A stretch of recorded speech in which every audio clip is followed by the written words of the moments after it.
Thank you, Mr. Chairman. Thank you, Secretary, for being here. Welcome. Good morning, Representative. My question has to do with really an overall borrowing plan as proposed in this budget.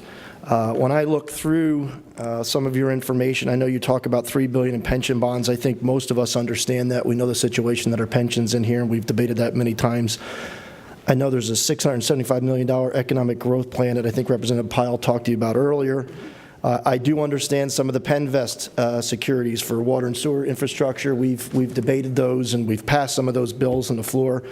Some of the, I think there's over like $1.5 billion for capital projects that are recurring, and some of the payments on those that we've approved. And then there's just shy of $50 million for growing greener projects, which again we have discussed. But when I look at your budget, there's a $16 million authorization for a tax anticipation borrowing plan or a cash flow borrowing. Could you explain what that's for?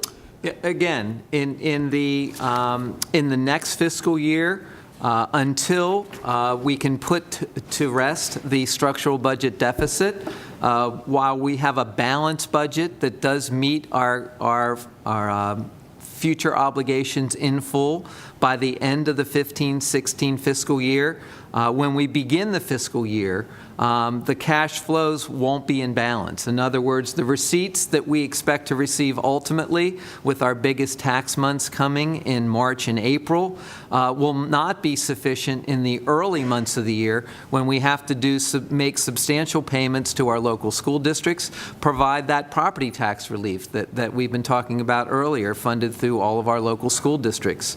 So we will have to do some short-term borrowing. That's one of the most important reasons why we need to structurally balance our budget, so that in future years we won't be reliant on that short-term borrowing. But in the next fiscal year, we wanted to make sure we had budgeted funds in place in case we do have to do short-term borrowing. I was not able to find that dollar figure. Could you quantify that dollar figure that you're going to borrow based upon that $16 million in anticipation? We really don't know at this point. That's undetermined.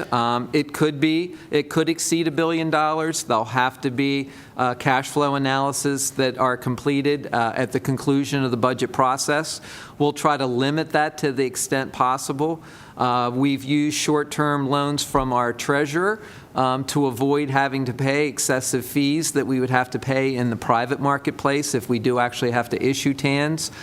So we will try to limit that borrowing to whatever extent possible. But again, until we balance that structural budget deficit, that short-term borrowing is going to be necessary. But thank you for pointing out one more strong and clear reason why we need to balance our budget. Well, based upon the $16 million, if we extrapolate that number, given the present value of a payment, I mean, we're talking, you said $1 billion.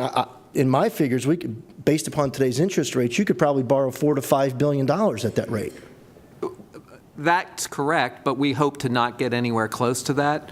Our most recent cash flow estimates that we've looked at, don't go above $1 billion.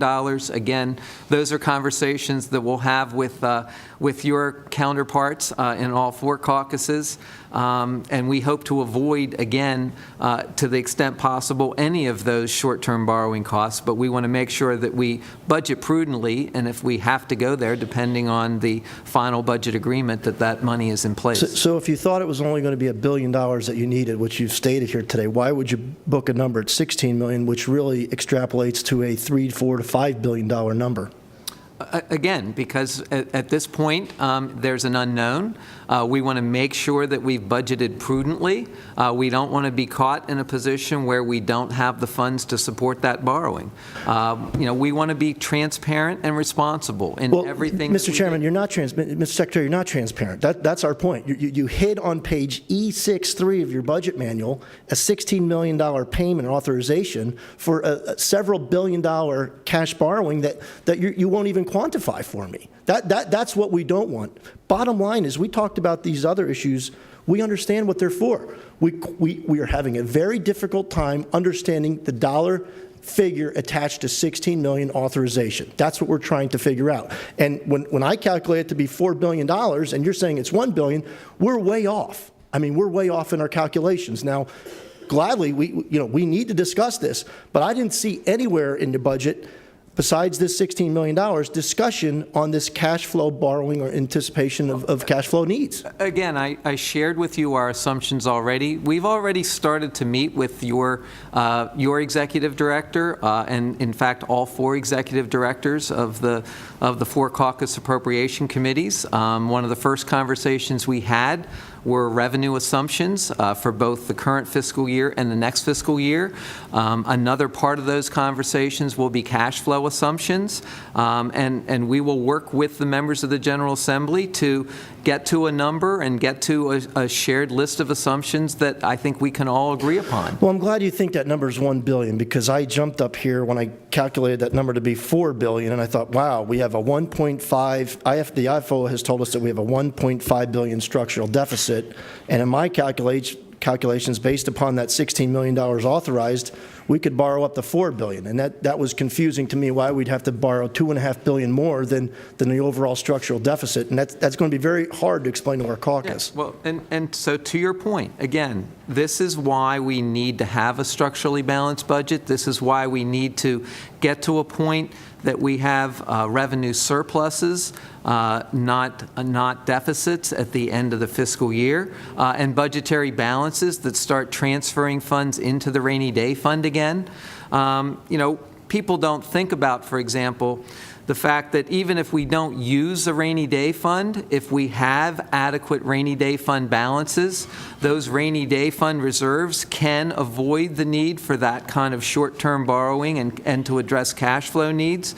So that's why we would begin immediately with the next fiscal year budget to not suspend the rainy day transfers as we've been suspending them for the last 4 years, but start creating a rainy day fund reserve again. And again, what you're pointing out now, and thank you for doing so, is an important reason why we should have a substantial rainy day fund balance, even if we don't need to draw on that balance. Thank you. Another quick question associated with this. You talked about 2 or 3 downgrades so far. I mean, are there financial institutions out there still willing to lend us this money? And when I was going to ask the question, I was calculating my numbers based upon the future, the present value of that payment, which was $4 to $5 billion. Do we have institutions willing to make those payments to us or lend us that money? Yes, we have, in fact, over the course of the last 2 weeks, I've had the opportunity to talk to all 3 rating agencies. Those conversations have been very positive, in my view. I'll let them provide their own comments or characterizations. But yes, we don't anticipate any problems in the bond market. And in fact, we think they will look very favorably if the budget plan that we have recommended in the governor's budget address becomes our final budget agreement. Okay, thank you, Mr. Secretary, and thank you, Mr. Chairman. Bottom line is when I stood up here calculating that number at $4 billion, I can tell you, from our caucus standpoint, that's a non-starter. I mean, if we have a structural deficit of $1.5 billion, I don't know that we're going to borrow $1 more than that. So, I understand some of these other issues. You've disclosed them well, but I'd really like to be part of that conversation. Thank you. Thank you, Representative.